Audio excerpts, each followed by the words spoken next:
এই জন্য বলেছিলাম যে সন্তানকে নেককার বানাতে হলে মায়ের শিক্ষা আর হালাল খাবার। এই দেখেন বাবা একটা আপেল খাইছে, আপেল এটা হালাল কিনা সন্দেহ যাচ্ছে, এটা দূর করার জন্য গিয়েছে, হালাল করার জন্য গিয়েছে। হালাল করতে গিয়ে আল্লাহর ওলি হয়ে গেছে। বংশের মধ্যে এমন বড় আল্লাহর ওলি পয়দা হয়েছে আব্দুল কাদের জিলানী, তার থেকে এই আত্মশুদ্ধির সিলসিলা এখনও চলতেছে, কিয়ামত পর্যন্ত চলবে। এই জন্য আপনার সন্তানকে নেককার বানান, দিনদার বানান, হালাল খাবার খাওয়ান, নিজে নেককার হন। তাতে লাভ কি পাবেন? আপনি চলে যাবেন, আপনার ছেলে তার ছেলেকে নেককার বানাইছে, তার ছেলে তার ছেলেকে, এইভাবে করে এই বংশের মধ্যে নামাজি হবে, হজ করবে, রোজা রাখবে, দান খয়রাত করবে, হাফেজ হবে, আলেম হবে, দিনী ওয়াজ করবে, দিনী আলোচনা করবে, কোরআন পড়বে, জিকির পড়বে, কিয়ামত পর্যন্ত নসলকে নসল, বংশ থেকে বংশ করতে থাকবে। আপনি কবরে পেয়ে তার সওয়াব পেতে। আলহামদুলিল্লাহ আলহামদুলিল্লাহ নাহমাদুহু ওয়া নাস্তাঈনুহু ওয়া নাস্তাগফিরুহু ওয়া নু'মিনু বিহি ওয়া নাতাওয়াক্কালু আলাইহি ওয়া নাউযু বিল্লাহি মিন শুরুরি আনফুসিনা ওয়া মিন সাইয়্যাতি আ'মালিনা। মান ইয়াহদিহিল্লাহু ফালা মুদিল্লা লাহু ওয়া মান ইউদ্লিলহু ফালা হাদিয়া লাহু। ونشهد أن لا إله إلا الله وحده لا شريك له ونشهد أن سيدنا ومولانا محمدا عبده ورسوله الذي أرسله بالحق بشيرا ونذيرا وداعيا إلى الله بإذنه وسراجا منيرا. أما بعد فقد قال الله تبارك وتعالى في كلامه المجيد وفرقانه الحميد: أعوذ بالله من الشيطان الرجيم.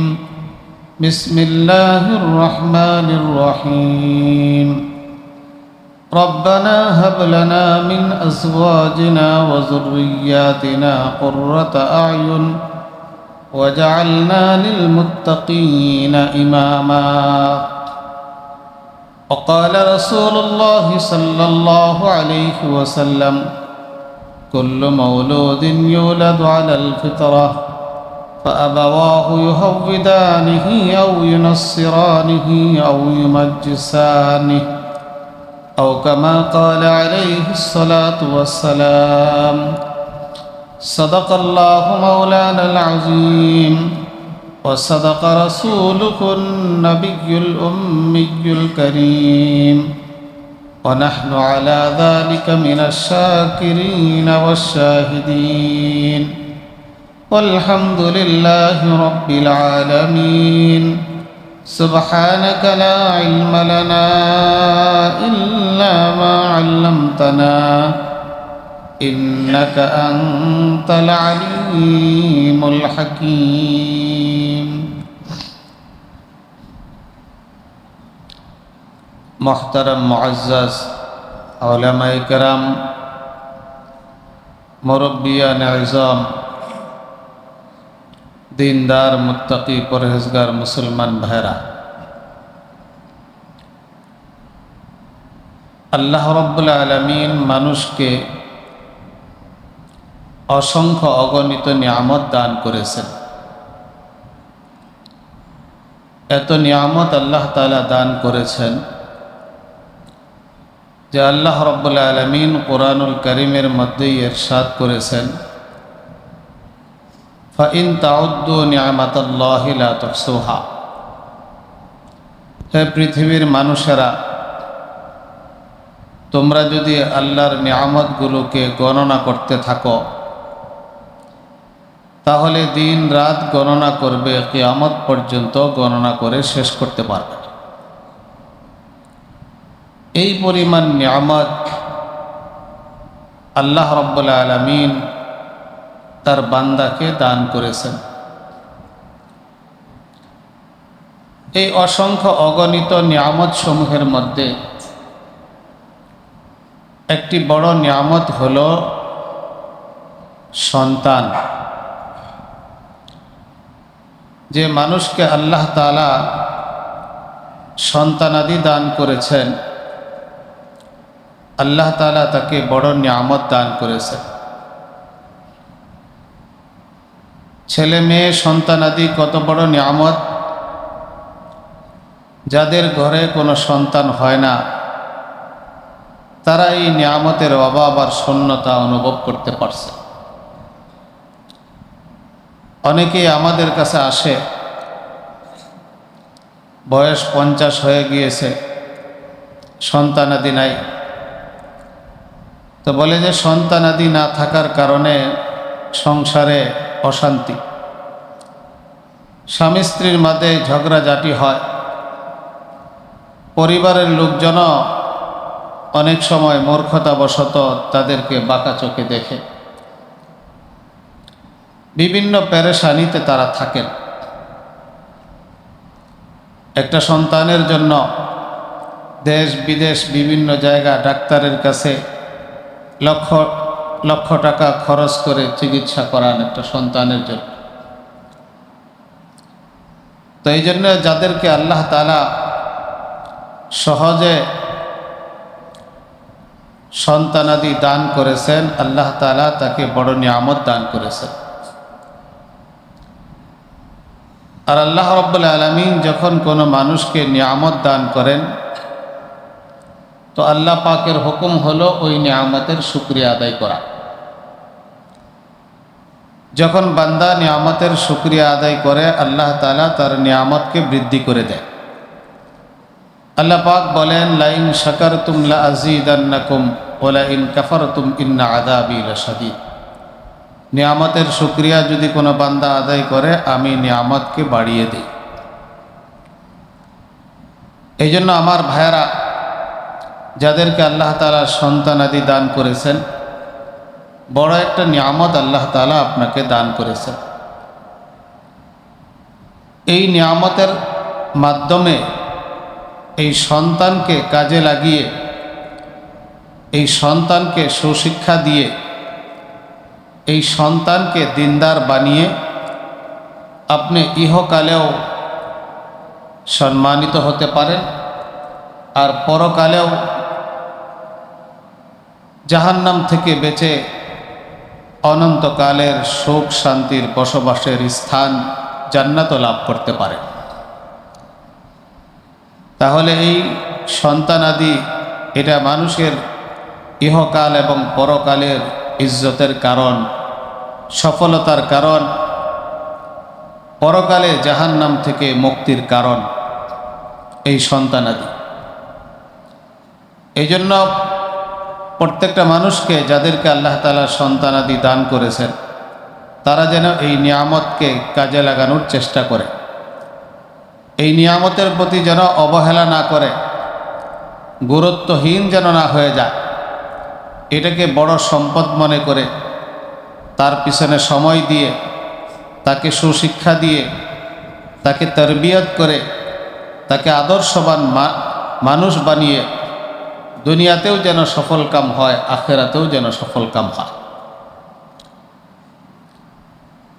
আমার ভাইয়েরা, সন্তানাদি নেককার হবে, দিনদার হবে, সৎ চরিত্রবান হবে মৌলিকভাবে দুইটি কাজ করলে। অনেক কিছুই করণীয় আছে নেক সন্তান পাওয়ার জন্য, কিন্তু সন্তান দিনদার, নেককার, পরহেজগার, মুত্তাকি বানানোর জন্য মৌলিকভাবে দুইটি কাজ করতে হবে। এক নম্বর কাজ হলো বাবা মাকে নেককার হতে হবে। বাবা মা যদি নেককার হয়, দিনদার হয়, তাহলে সন্তান বাবা মাকে দেখে দেখে নেককার হবে, দিনদার হবে। মনে রাখতে হবে, একটা ছোট বাচ্চার জন্য সর্বপ্রথম শিক্ষালয়, শিক্ষাঙ্গন হলো তার ঘর, তার পিতামাতা, বিশেষ করে মায়ের কোল, এটাই একটা বাচ্চার জন্য বড় শিক্ষাঙ্গন। সেখান থেকেই মৌলিক শিক্ষা সে গ্রহণ করবে। এই জন্য আমি আর আপনি যদি আমার সন্তানকে নেককার বানাতে চাই, তাহলে আমাদের দুজনকে নেককার হতে হবে। আমি আমার স্ত্রীকে, এই দুইজনকে নেককার হতে হবে। কেন? বাচ্চা বাবা মার থেকে শিখে। মা যদি আজানের আওয়াজ শোনার সাথে সাথে জায়নামাজ অজু করে জায়নামাজ বিছিয়ে নামাজ পড়ে, এটা যদি ছোট বাচ্চা দেখে, তাহলে সে বড় হয়ে এটাই করবে। বড় হয়ে না, ছোটোর থেকে এরকম করবে। এক ফ্যামিলির ঘটনা শোনাই। এক ফ্যামিলির মহিলা আজান হওয়ার সাথে সাথে অজু করে বাথরুমে নামাজ পড়ে, জায়নামাজে তাসবিহ পড়ে। ওই ঘরের ছোট মেয়ে আজান হওয়ার সাথে সাথে টয়লেটে গিয়ে অজু করে জায়নামাজ বিছিয়ে মাকে টানতেছে জামা কাপড় ধরে জায়নামাজে নামাজ পড়ানোর। মাকে যদি দেখে কোরআন পড়তে, তো বাচ্চা কোরআন পড়তে পারে না, তারপরেও দেখবেন খেলনার মতো করে কোরআন পড়া শুরু করছে। মা তসবিহ পড়ে, বাবা তসবিহ পড়ে, তো সন্তান ছোট বাচ্চা আল্লাহ আল্লাহ পড়তে হয়, কি পড়তে হয় এটা জানে না, সেও টানতে শুরু করে, দেখে দেখে শুরু করে। নামাজি ফ্যামিলির বাচ্চারা হাফ প্যান্ট পরে, ছোট ছোট বাচ্চারা, তারাও নামাজকে খেলা বানিয়ে নিছে। 2-3 জন পিছনে থাকে, একজন ইমামতি করে। মা যদি দেখে, বাচ্চা যদি দেখে মাকে দরজায় ভিক্ষুক আসছে, তাকে টাকা দিয়েছে, চাউল দিয়েছে, সাহায্য দিয়েছে, তো ওই বাচ্চাটা, ছেলেটা মেয়েটা শিখবে। সেও বড় হলে বাসা বাড়িতে ভিক্ষুক আসলে তাকে সাহায্য সহযোগিতা করবে। আর যদি বাচ্চা দেখে যে ভিক্ষুক আসছে, ধমক দিয়ে তাড়িয়ে দিয়েছে, কোনো টাকা পয়সা চাউল ইত্যাদি দান করে নাই, সেও বড় হয়ে এরকম ভিক্ষুকদের সাথে এরকম আচরণই করবে। এক কথায়, এই বাবা মার ঘরটা, মায়ের কোলটা বাচ্চার জন্য সর্বপ্রথম বিদ্যালয়। এখান থেকে বাচ্চা শিখবে। বাবা মা যদি নামাজি হয়, বাচ্চা ছোটকাল থেকেই নামাজি হবে। বাবা মা সালাম দেয় মানুষকে, শিখে শিখে বাচ্চারাও সালাম দিবে। আমার এক ছোট বাচ্চা কেবলমাত্র মসজিদে যায়, তো দেখি যে নামাজে বুকের উপরে হাত বাঁধে। তাকে বললাম যে এইভাবে না, নিচে হাত বাঁধতে হবে। তো সে বলে যে আম্মু তো এইভাবেই বুকের উপরে হাত বাঁধে। তো বললাম যে মহিলাদেরটা আলাদা, তারা বুকের উপরে হাত বাঁধবে, পুরুষেরটা আলাদা। ওই দেখেন সে শিখছে, যে মাকে দেখছে যেভাবে নামাজ পড়তে, তো ওইভাবেই হ্যাঁ শিখে ফেলছে। এই জন্য বাচ্চাকে নেককার বানানোর জন্য মৌলিকভাবে 2টি কাজ করতে হবে। একটি হলো বাবা মাকে নেককার হয়ে যেতে হবে। এই সন্তানের সামনে কোনোদিন অন্যায় কাজ করবে না, সন্তানের সামনে মিথ্যা কথা বলবে না। ফোন আসছে, উত্তরে বলছে যে আমি তো ঢাকায় আছি। সন্তান শিখতেছে বাবা তো বাড়িতে আছে, অথচ বলতেছে মিথ্যা কথা যে সে ঢাকায় আছে। তো সন্তান মিথ্যা কথাই শিখবে। এই জন্য যদি আমার সন্তানকে মানুষ বানাইতে চাই, মুত্তাকি পরহেজগার দিনদার বানাইতে চাই, তাহলে সর্বপ্রথম আমাদের দুজনকে শুধরাতে হবে, ঠিক হতে হবে, দিনদার হতে হবে। 2 নম্বর মৌলিকভাবে যে কাজটা করতে হবে সেটা হলো সন্তানকে হালাল খাবার খাওয়াতে হবে। সন্তানকে যদি হালাল খাবার না খাওয়ান, তাহলে এই সন্তান দিনদার হবে না, নেককার হবে না, মুত্তাকি হবে না, পরহেজগার হবে না। হালাল কামাইয়ের আসর হলো নূর। এই হালাল খাবার যখন বাচ্চা খাবে, তার অন্তরে নূর পয়দা হবে। এই জন্য এই পৃথিবীতে যত বড় বড় আলেম হয়েছে, যত বড় বড় মুহাদ্দিস হয়েছে, যত বড় আল্লাহর ওলি হয়েছে, তাদের বাবারা মায়েরা তাদেরকে হালাল খাবার খাওয়াইছে। একটা লোকমাও তাদের পেটে হারাম ঢুকায় নেই। এই যে আজকে সারা পৃথিবীতে বুখারী শরীফের নাম শোনেন, আসমানের নিচে জমিনের উপরে যত গ্রন্থ আছে সবচাইতে বিশুদ্ধতম গ্রন্থ হলো কোরআনুল কারীম, সেটা আল্লাহর কালাম। এই কোরআনুল কারীমের পরেই সবচাইতে বিশুদ্ধতম গ্রন্থ হলো বুখারী শরীফ। আসহুল কুতুব বাদা কিতাবিল্লাহ as-সাহিহুল বুখারী। আল্লাহর কিতাবের পরেই সবচাইতে বিশুদ্ধতম কিতাব পৃথিবীতে বুখারী শরীফ। সারা পৃথিবীর লক্ষ লক্ষ মানুষ এই বুখারী শরীফ পড়ে হাদিসের আলো, দ্বীনের আলো সংগ্রহ করতেছে। ইমাম বুখারী এই কিতাবটা লেখার পরে 90,000 ছাত্র তার কাছ থেকেই হাদিস পড়েছে, বুখারী শরীফ পড়েছে। 90,000 মানুষ তার কাছ থেকে হাদিস সংগ্রহ করেছে। আজকে পৃথিবীতে লক্ষ লক্ষ দরজগাতে ছাত্ররা তার কাছে এই বুখারী শরীফের দর্শ নিতেছে। এই ইমাম বুখারী রহমতুল্লাহ আলাইহি তার বাবা ছোটকালেই মারা গিয়েছে। মা লালন পালন করে এত বড় মুহাদ্দিস, জগৎ বিখ্যাত মুহাদ্দিস বানাইছে, হাদিস বিশারদ বানাইছে। তার বাবার ইন্তেকালের সময় তার বাবা বলে গেছে, আমি যত সম্পদ কামাই করছি, যত সম্পদ সংসারে ব্যয় করেছি এবং যা কিছু রেখে যাচ্ছি তার মধ্যে একটা দিরহাম, একটা পয়সাও হারাম না। প্রত্যেকটা পয়সা, প্রত্যেকটা টাকা সম্পদ হালাল। যা কিছু সংসারে ব্যয় করেছি, যা কিছু রেখে যাচ্ছি সব হালাল, শতভাগ হালাল। এইভাবে করে বাচ্চাদেরকে হালাল খাবার খাওয়াইছে। যা সম্পদ রেখে গেছে এগুলো হালাল। এই হালাল খাবার খেয়ে একজন মায়ের তত্ত্বাবধানে এত বড় আলেম হয়ে গেছে। মায়ের তত্ত্বাবধানে। ছোটকালে অন্ধ হয়ে গিয়েছিল ইমাম বুখারী। মা ছিল দিনদার, মুত্তাকি, পরহেজগার ছিল। বললাম যে মা দিনদার থাকলে সমস্যা হয় না। তাহাজ্জুদ পড়ে পড়ে আল্লাহর কাছে দোয়া করত, আল্লাহ আমার ছেলের দৃষ্টিশক্তি ফিরিয়ে দেন। মায়ের চোখের পানি জড়াইতো। একদিন, 2 দিন, 3 দিন এইভাবে করে পানি ঝরাইতে ঝরাইতে একদিন তাহাজ্জুদ পড়ে শুয়ে পড়েছেন। স্বপ্ন যুগে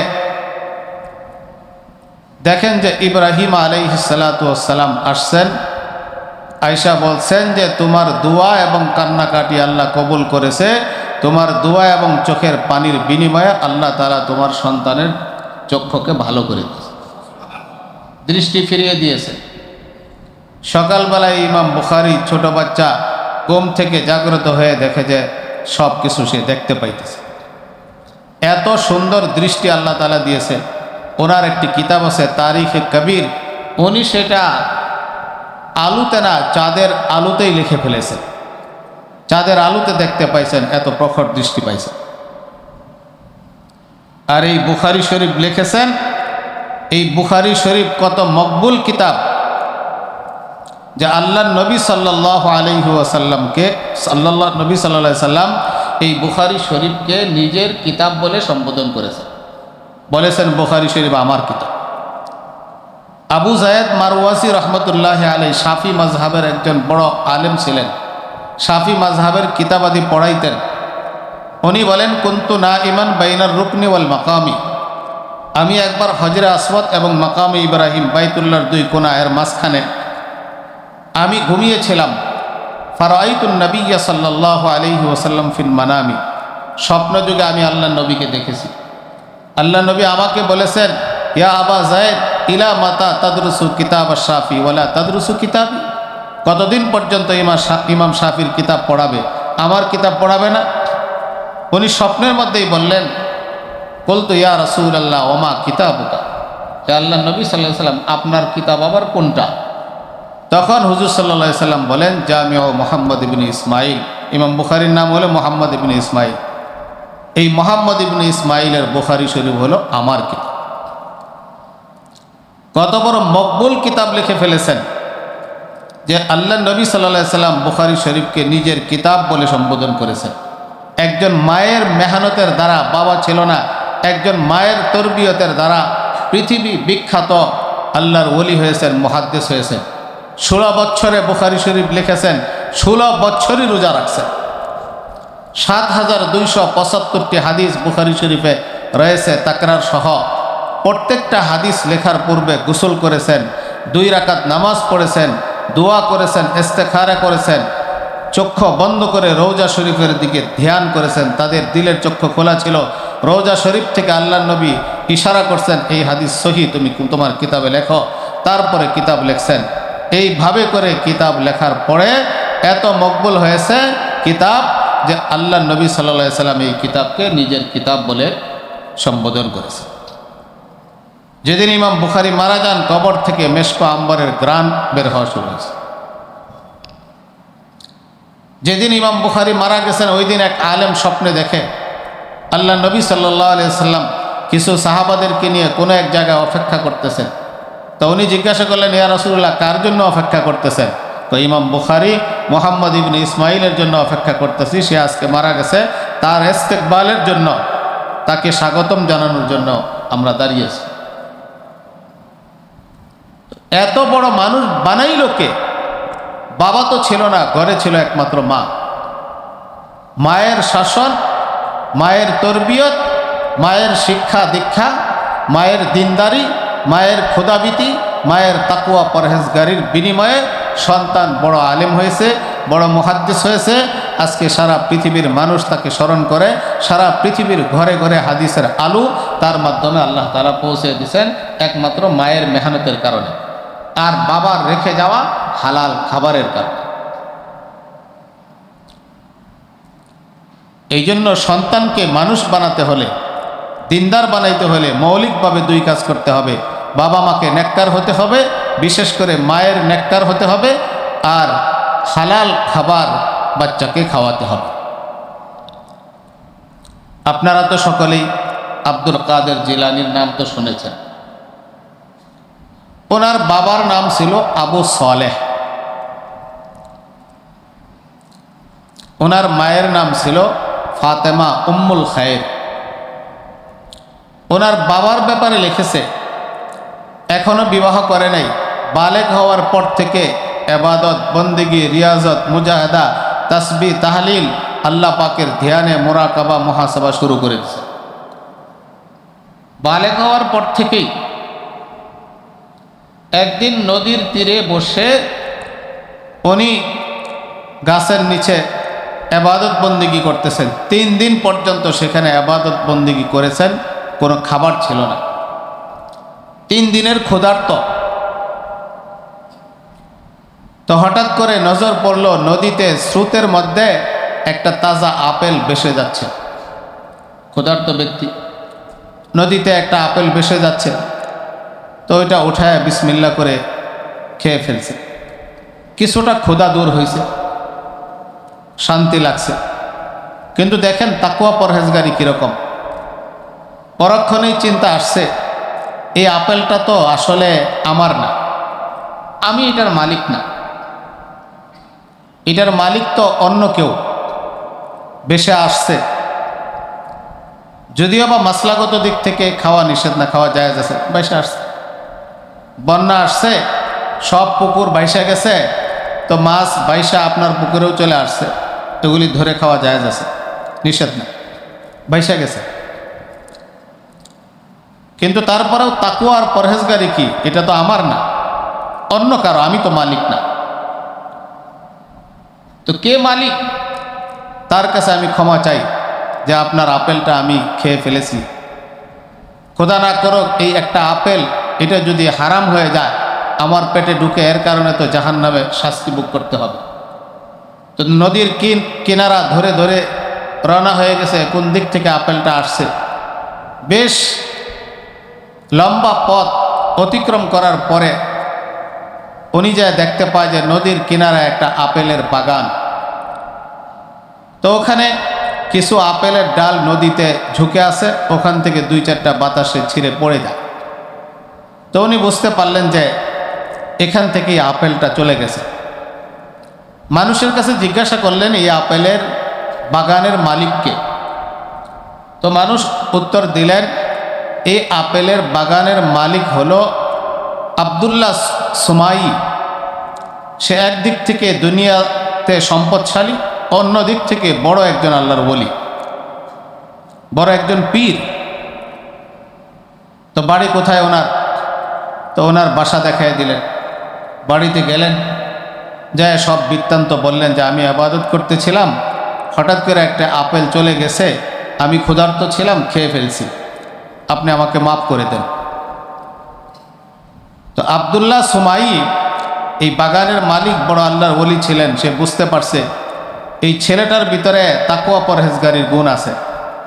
কত মানুষ তো বাগান থেকে চুরি করে খেয়ে ফেলে, আর এটা ছিঁড়ে পড়ে গেছে, নদীতে খেয়ে ফেলছে, তার জন্য ক্ষমা চাইতে আসছে, তাহলে ছেলেটার অন্তর ভালো। এই ছেলেটাকে ভালো করে যদি আধ্যাত্মিকতা শেখানো যায়, এর ইসলাহ করা যায়, সংশোধন করা যায়, আত্মশুদ্ধি করা যায়, বড় একজন আল্লাহর ওলি হবে আবু সালেহ।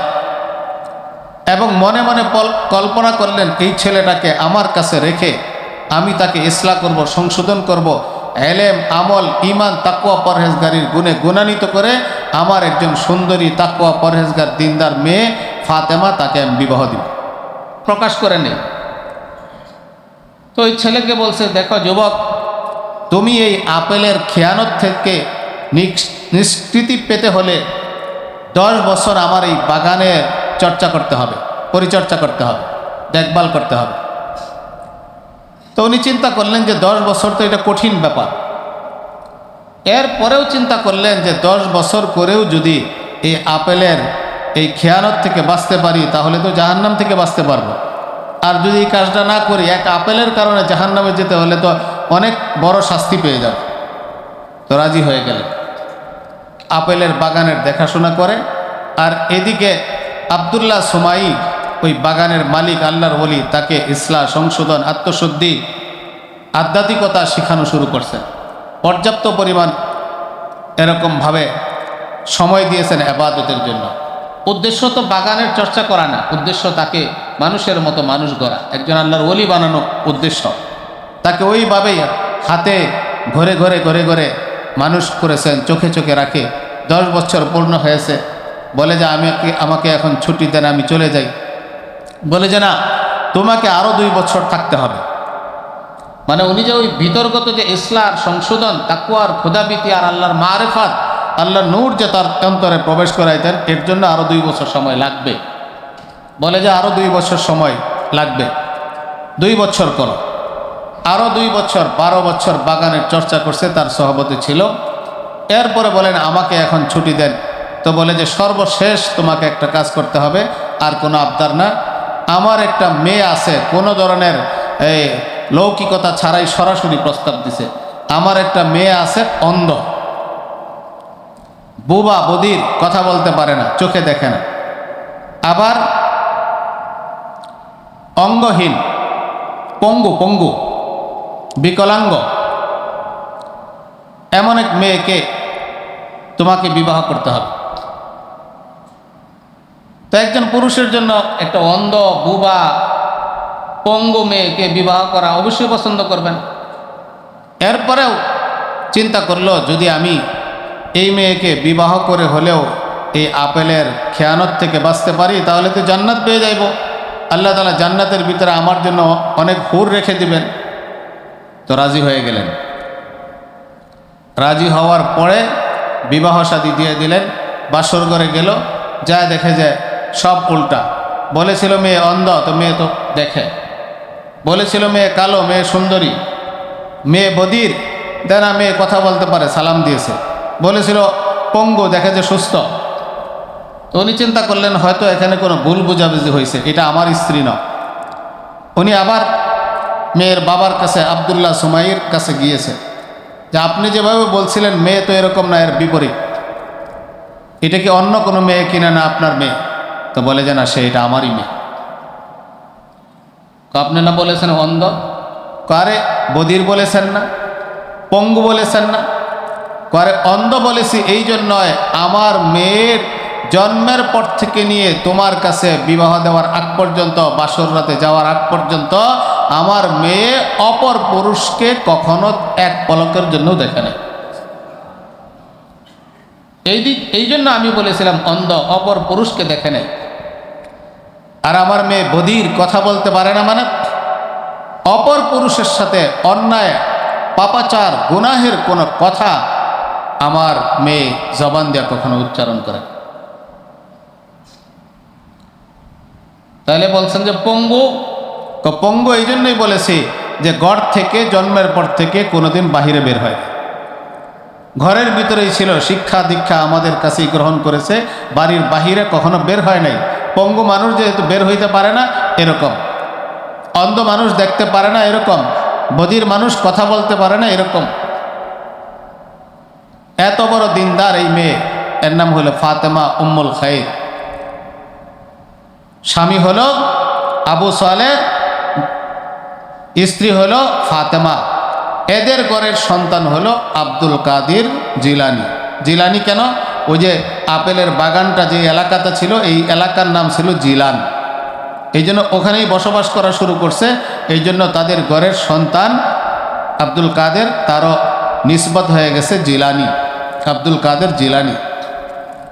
ওনারও ইমাম বুখারীর মতো অবস্থা, ছোটকালে বাবা মারা গেছে। এই মা, এই যে দিনদার মা, যে কখনো পরপুরুষ দেখে নাই, কারোর সাথে অন্যায় কথা বলে নাই, বাড়ির বাহিরে কখনো বের হয় নাই, কত ইবাদত গুজার হবে, কত তাহাজ্জুদ গুজার হবে, এটা কল্পনা করে দেখেন। এই মা তাকে লালন পালন করেছে, বাবা তো মারা গেছে। প্রাথমিক শিক্ষা, কোরআন শিক্ষা সব মা তাকে দিয়েছে। এরপর একটু বড় হয়েছে, বয়স 17-18 হয়েছে। বাগদাদে ওই সময় এলেমের মার্কাজ ছিল, বড় বড় আলেম ছিল, বড় বড় হাদিস বিশারদ মুফাসসির ছিল। তো উনি বাগদাদে যাবে বাড়ির থেকে অনেক দূরে। তো মায়ের কাছে অনুমতি চাইছে উচ্চ শিক্ষার জন্য, দিন শিক্ষার জন্য, আমি বের হইতে চাই। তো মা বলল যে দেখো, তোমার বাবা নাই, আমার সহবতেই তুমি লালিত পালিত হয়েছ, 1 মিনিটের জন্য তোমাকে বাহিরে রাখা এটা আমার জন্য একটা কষ্টের কারণ। তারপরেও তুমি যেহেতু দিন শিখার জন্য বের হইতেছ, দিনের প্রচার করার জন্য সাহাবায়ে একরাম বাবা মা ছেলে মেয়ে আত্মীয় স্বজন ছেড়ে চলে গিয়েছিল, তুমিও দিন শিখার জন্য যাবে, তোমাকে অনুমতি দিলাম। এরপরে ভালো করে আদর যত্ন করে বিদায় দিলেন, আর বললেন যে তোমার বাবা আমার কাছে 80টা দিনার রেখে গিয়েছিল, তো তোমার আরেকটা ভাই আছে, তোমরা 2 ভাই, তো সম্পদ সমান সমান বন্টন করে তোমাকে 40 দিনার দিয়া দিলাম। বগলের নিচে একটা থৈলা বানিয়ে ওখানে সেলাই করে দিছে, ছোট বাচ্চা, অল্প বয়সের ছেলে, ওখানে দিনারগুলো ঢুকায়া বলছে যে যাও এলেম শিখতে যাও, এলেম শেখার জন্য খাবার দাবার কিতাবাদি এগুলোর খরচ প্রয়োজন হইতে পারে। যাওয়ার সময় একটা উপদেশ দিয়েছেন, দেখেন মায়ের উপদেশ কেমন। বাবা, জীবনে কখনো মিথ্যা কথা বলবে না, সত্য কথা বলবে, পরিস্থিতি যাই হোক না কেন, আপদ মুসিবত যত ধরনের মুসিবতই আসুক না কেন, তোমার জানের উপরে মালের উপরে মিথ্যার আশ্রয় কখনো নিবা না, সত্য কথা বলবা, এটা হলো আমার উপদেশ। সে মায়ের হাত ধরে বলেছিলেন, মা আপনাকে আশ্বস্ত করতেছে, আপনি ইয়াকিন করে রাখেন, আমি আপনার সাথে যে ওয়াদা করতেছি জীবনে মিথ্যা কথা বলবো না, আপনার ওয়াদা পূরণ করব। ওই যুগে মানুষজন ভালো ছিল না, বাগদাদে যেতে হলে একা একা গেলে রাস্তাঘাটে ডাকাত থাকতো, কাফেলার সাথে চলতে হতো, দলবদ্ধভাবে যাইতে হতো। উনি এক দলের সাথে কাফেলার সাথে রওনা হয়ে গেছে। ওই কাফেলা কোনো এক মরুভূমিতে যাওয়ার পরে ডাকাত দলের কবলে পড়ে গেছে। তো সবার কাছ থেকে ডাকাতরা ছিনতাই করতেছে, উনি যেহেতু ছোট মানুষ, কাফেলার এক পার্শ্বে দাঁড়িয়ে রয়েছে। তো সবার কাছ থেকে নেওয়ার পরে এক ডাকাত আসছে, এই ছেলে তোমার কাছে কি আছে? আমার কাছে 40 দিনার আছে। ওই যে মা বলছে মিথ্যা কথা বলবে না, অবস্থা দায়ী হোক, তো মিথ্যা কথা বলে নাই, সত্য কথা মায়ের শিক্ষা পাইছে। 40 দিনার আছে। ওই ডাকাতের ইয়াকিন হয় নাই, বিশ্বাস হয় নাই, এর কাছে 40 দিনার থাকতে পারে, চলে গেছে। আরেকজন আসছে, এই ছেলে তোমার কাছে কি আছে? 40 দিনার, তারও বিশ্বাস হয় না, চলে গেছে। ডাকাত দলের কাছে গিয়ে বলছে, ডাকাত দলের সর্দারের কাছে গিয়ে বলছে, নেতার কাছে, ডাকাতের সর্দার, এই ছেলেটা তো এটা বলে। উনি আসছে ছেলের কাছে, তোমার কাছে কি আছে? 40 দিনার আছে। সত্য কথা নাকি? কহ সত্য কথা। কোথায় রাখছ? বের করো। বের করবো কেমনে? আমার মা তো বগলের নিচে সেলাই করে দিছে। তো তারা বের করছে, বের করে দেখে 40 দিনার।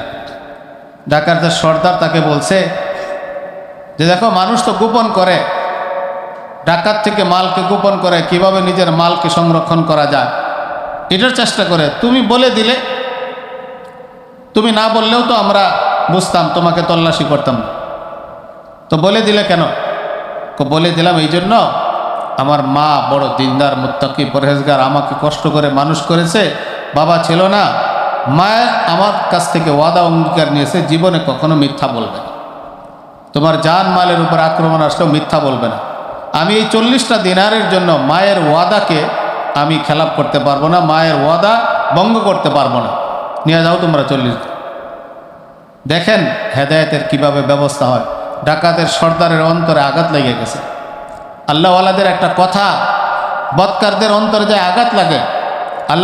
আল্লাহওয়ালাদের একটা নজর বদকারদের অন্তরে যায় পড়ে। ডাকাত দলের সর্দার যে ছিল তার অন্তরে আসর পড়ে গেছে। তুমি একটা মায়ের একটা ওয়াদা তুমি ভঙ্গ করবে না। আমরা তো কতদিন ধরে ডাকাতি করতেছি, রব্বে করিম আল্লাহ পাকের কত ওয়াদা ভঙ্গ করতেছি।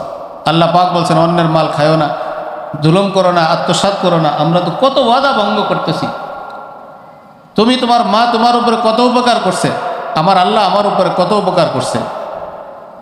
24 ঘন্টা প্রতি শ্বাসে শ্বাসে আল্লাহ তাআলা সাহায্য করতেছে।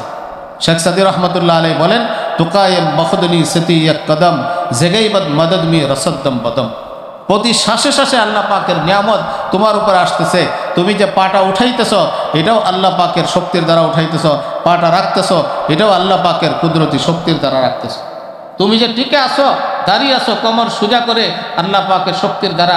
হঠাৎ করে যদি 2-4 বার পাতলা পায়খানা শুরু হয়ে যায়, তুমি আর দাঁড়াইতে পারবা না, অজ্ঞান হয়ে পড়ে যাবে। তোমার জ্ঞান বুদ্ধি আল্লাহ দিয়েছে। তো এই রব্বে করিমের কিভাবে ওয়াদা খেলাফি করতে পারে?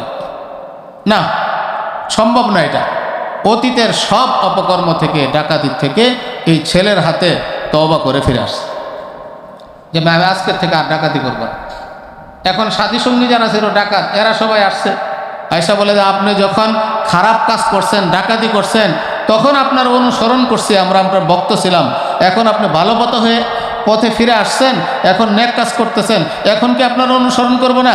আমরাও ভালো হয়ে যাব, আমরাও আপনার অনুসরণ করব। করাও ডাকাতি থেকে ফিরে এসে তওবা করে নেককার হয়ে গেছে, নেক পথে চলে আসছে। এই জন্য বলেছিলাম যে সন্তানকে নেককার বানাতে হলে মায়ের শিক্ষা আর হালাল খাবার। এই দেখেন বাবা একটা আপেল খাইছে, আপেল এটা হালাল কিনা সন্দেহ যাচ্ছে, এটা দূর করার জন্য গিয়েছে, হালাল করার জন্য গিয়েছে। হালাল করতে গিয়ে আল্লাহর ওলি হয়ে গেছে। বংশের মধ্যে এমন বড় আল্লাহর ওলি পয়দা হয়েছে আব্দুল কাদের জিলানী, তার থেকে এই আত্মশুদ্ধির সিলসিলা এখনো চলতেছে, কিয়ামত পর্যন্ত চলবে। এই জন্য আপনার সন্তানকে নেককার বানান, দিনদার বানান, হালাল খাবার খাওয়ান, নিজে নেককার হন। তাতে লাভ কি পাবেন? আপনি চলে যাবেন, আপনার ছেলে তার ছেলেকে নেককার বানাইছে, তার ছেলে তার ছেলেকে। এইভাবে করে এই বংশের মধ্যে নামাজি হবে, হজ করবে, রোজা রাখবে, দান খয়রাত করবে, হাফেজ হবে, আলেম হবে, দিনী ওয়াজ করবে, দিনী আলোচনা করবে, কোরআন পড়বে, জিকির পড়বে, কিয়ামত পর্যন্ত নসলকে নসল, বংশ থেকে বংশ করতে থাকবে। আপনি কবরে পেয়ে তার সওয়াব পেতে থাকবেন। এই জন্য সন্তান বড় একটা নিয়ামত, এটাকে কাজে লাগাই, সন্তানকে মানুষ বানায় ফেলি। সন্তানের জন্য সম্পদ না, সন্তানকেই সম্পদ বানাই। এই জন্য সন্তানকে প্রথমে নামাজি বানাই। নামাজ, আমার ঘরের কোনো বালেক সন্তান যেন নামাজ ছাড়া না থাকে। ওই বাবা মার তো কান্না করা উচিত যে বাবা মার বালেক ছেলে মেয়ে নামাজ পড়ে।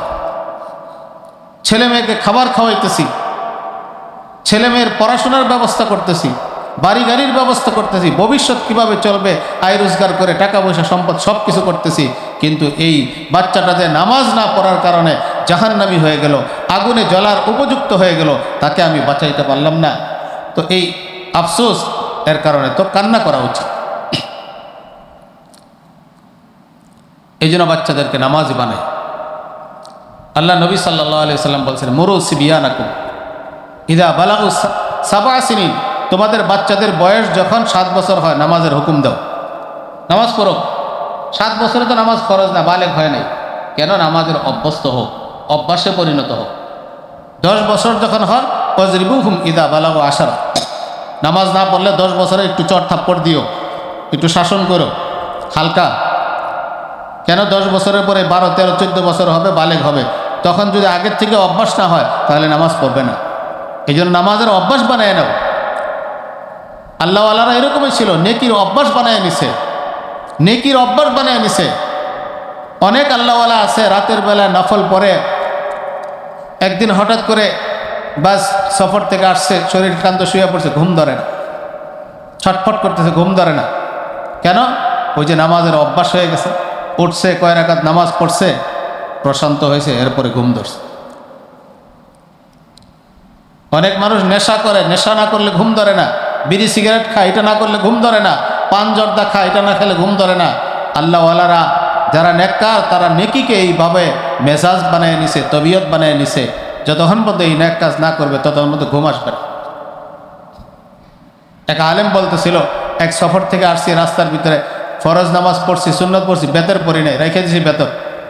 অন্যদিন ঘুমায় যায়, আজকে ঘুম আসে না, ছটপট ছটপট, লম্বা 2 ঘন্টা চলে গেছে।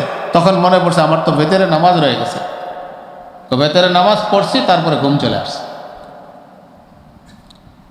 এইভাবে নেকির অভ্যাস করি, ছেলে মেয়েদেরকে অভ্যাস করায়। এই জন্য আল্লাহ নবীর শিক্ষা হলো 7 বছর বয়সে বাচ্চাদেরকে হুকুম করেন, ছেলে হোক মেয়ে হোক, নামাজের হুকুম দেন। 10 বছর পরে যদি না পড়ে, হালকা ফুলকা একটু মারপিট করেন, একটু শাসন করেন, এরপরে বালেগ হওয়ার পরে তো নামাজ পড়তেই হবে। তা না হলে ইসলামী আইন যদি থাকে তাহলে এর জন্য কঠিন শাস্তিরও ব্যবস্থা আছে, হাদিসে পাকের মধ্যে। এই জন্য নামাজের অভ্যাস বানান। নামাজের মতো যদি নামাজ বানাইতে পারে তাহলে এই নামাজই সমস্ত অন্যায় কাজ থেকে নামাজি ব্যক্তিকে ফিরে রাখবে। ইন্নাস সালাতা তানহা আনিল ফাহশাই ওয়াল মুনকার। নামাজের মতো যদি নামাজ বানাইতে পারে, এই নামাজি ব্যক্তির দ্বারা কোনোদিন গুনাহ হতে পারে। আমাদের নামাজকে তো নামাজ বানাইতে পারি নাই। নামাজের মতো যদি নামাজ বানায়, যার নামাজ ঠিক, সব ঠিক, তার লেনদেন ঠিক হয়ে যাবে, কাউকে ঠকাবে না, খাদ্য ভেজাল দিবে না, মাপে কম দিবে না, কোনো ধরনের ঢোকাবে না, বেশি মুনাফা করবে না, খাবার স্টক করে মানুষের ভোগান্তির মধ্যে, এক কথায় কোনো ধরনের অকল্যাণ মানুষের সাথে করবে না। যার নামাজ ঠিক, লেনদেন ঠিক, নামাজ ঠিক, নামাজ ঠিক, কথাবার্তা ঠিক, নামাজ ঠিক, তার চোখের হেফাজত ঠিক, নামাজ ঠিক, তো মুখ ঠিক, সমস্ত অঙ্গ প্রত্যঙ্গ সব ঠিক হয়ে যাবে যদি নামাজ ঠিক হয়ে যায়। এই জন্য নামাজ হলো মুসলমানের বড় হাতিয়ার। সাহাবা একরাম সব গুনাহ থেকে বাঁচতেন, আল্লাহওয়ালারা সব গুনাহ থেকে বাঁচতেন নামাজের মাধ্যমে, এবং দুনিয়ার সব জরুরত পূরণ করতেন নামাজের মাধ্যমে। সফরে বের হয়েছে গাদার উপর সওয়ার হয়ে, আগের যুগে তো সফরে সওয়ারি এটাই ছিল বাহন। গাদা মরে গেছে, এখন মরুভূমির আর কোনো নাই যাওয়ার মতো, 2 রাকাত নামাজ পড়েছে, গাদা জীবিত হয়ে গেছে, গাদা জীবিত করে ফেলছে। দুনিয়ার খাবারের ব্যবস্থা নাই, 2 রাকাত নামাজ পড়ছে, আসমান থেকে খাবার চলে আসছে, খাবারের ব্যবস্থা হয়েছে, গাছে ফল ধরছে, আসমান থেকে বৃষ্টি হয়েছে। নামাজ আমরা তো শুনতেছি, তারা এটা উপরে আমল করে প্র্যাকটিক্যালভাবে তারা এটাকে প্রমাণ করছেন, তারা ওই মজা পাইছেন, তারা এই নামাজের দ্বারা তার জরুরত পূরণ করছেন। এখনো মানুষ আছে নামাজের মাধ্যমে চলে, যখন যেটা প্রয়োজন হয় নামাজ পড়ে আল্লাহ তাআলা পূরণ করে। এই জন্য আমার ভাইরা, বাচ্চাদেরকে নেককার বানানো শুরু করে। সর্বপ্রথম ফরজ নামাজ, যেটা না পড়লে গুনাহ হবে, শাস্তি পাবে, আমাকেও এদের কারণে জাহান্নামে যেতে হবে। সব কিছুর ব্যবস্থা করছো, দুনিয়ার 60-70 বছর থাকার জন্য, তোমার সন্তানের জন্য পায়ের ঘাম মাথায় ঝরায় ব্যবসা বাণিজ্য করছো, রোদে বৃষ্টিতে পড়ে একটু বাড়ি করার চেষ্টা করছো, একটু দোকান বা একটু বাড়ি ভাড়া নিয়ে যেন ছেলেরা চলতে পারে, ভাড়া দিয়ে খাইতে পারে, সব ব্যবস্থা করছো। অনন্তকাল জাহান্নামের আগুন থেকে বেঁচে জান্নাতে সুখে শান্তি থাকতে পারে, এর জন্য কি ব্যবস্থা করছো? নামাজের জন্য ডাকছো কিনা? ফজরে তুমি আসছো, তোমার সন্তান আসছে কিনা? বিছানায় রেখে আসছো, তোমার বাচ্চাকে উঠাইছো কিনা? প্রশ্ন করা হবে। হাদিস আছে, আলা কুল্লুকুম রাইন ওয়া কুল্লুকুম মাসউলুন আন রাইয়াতিহি। প্রত্যেকেই জিম্মাদার। একজন এলাকার মেম্বার, সে এলাকার জিম্মাদার, তাকে এলাকার মানুষের সুখ শান্তি আরামায়েশের জন্য সে তার সাধ্য অনুযায়ী ব্যবস্থা করছিল কিনা তাকে জিজ্ঞাসা করা হবে। বাড়ির পুরুষকে জিজ্ঞাসা করা হবে, এদের দিনদারির কি ফিকির করছো? মহিলাদেরকে জিজ্ঞাসা করা হবে, স্বামীর মালের হেফাজত করছো কিনা, স্বামীর অবর্তমানে লজ্জা স্থানের হেফাজত করছো কিনা, ইজ্জত আবরুর হেফাজত করছো কিনা, স্বামীর সন্তানের হেফাজত করছো কিনা। এমনকি একটা রাখালকেও জিজ্ঞাসা করা হবে, তুমি যে এই মনিবের বকরি চড়াইছ, সঠিকভাবে ঘাস খাওয়াইছো কিনা, এগুলো হেফাজত করছো কিনা, এটাও জিজ্ঞাসা করা হবে। প্রত্যেক ব্যক্তিকে জিজ্ঞাসা করা হবে। এমন না যে আমি নামাজ পড়লাম, ছেলে মেয়ে নামাজ পড়লো না, আমার দোকানের কর্মচারী নামাজ পড়লো না, আর আমি মাপ পাওয়া যাব, কখনো না। এটার জন্য আমাকে জবাবদেহি করতে হবে, পাকড়াও করা হবে আমাকে। এই জন্য আমার ভাইয়েরা, নামাজ পড়া শুরু করে। যে ব্যক্তি নিয়মিত জামাতের সাথে নামাজ পড়বে, ওই লোকটা আল্লাহ তাআলার প্রিয় হয়ে যাবে। আল্লাহ তাআলা তাকে ভালোবাসতে শুরু করবে। 5 ওয়াক্ত নামাজ যে জামাতের সাথে পড়বে, যত বেশি নামাজ জামাতের সাথে পড়বে, তত বেশি আল্লাহর পক্ষ থেকে তার উপরে রহমত, বরকত, অর্থ, সম্পদ নাজিল হতে থাকবে। নামাজি ব্যক্তির প্রথম পুরস্কারই হলো দুনিয়ার অভাব অনটন দূর করে দিবে। যখন যে জিনিসের প্রয়োজন হবে, আল্লাহ গায়েবের খাজানার থেকে ব্যবস্থা করবে। নামাজি ব্যক্তি কোথায় অভাব পূরণ করার জন্য, অভাব দূর করার জন্য ছোটাছুটি করতেছি, নামাজের মধ্যে আসি, নামাজ পড়ি, নামাজকে হাতিয়ার বানাই, নামাজের মতো করে নামাজ পড়ি, নামাজের মাসলা মাসাইল খুশু খজু ধ্যান খেয়াল সহকারে নামাজ পড়ি। এই নামাজই আমার সকল সমস্যার সমাধান হবে। আল্লাহ রাব্বুল আলামিন আমাদেরকে এবং আমার পরিবারের সকলকে পাক্কা নামাজি হিসাবে কবুল করে নেয়। সকলকে নামাজি বানায় দেখ, সকলকে দিনদার বানায় দেখ, সকলকে মুত্তাকি পরহেজগার বানায় দেখ। আল্লাহ তাআলা আমাদের সকলকে তৌফিক দান করুন। ওয়া আখিরু দাওয়ানা আনিল হামদুলিল্লাহি রাব্বিল আলামিন।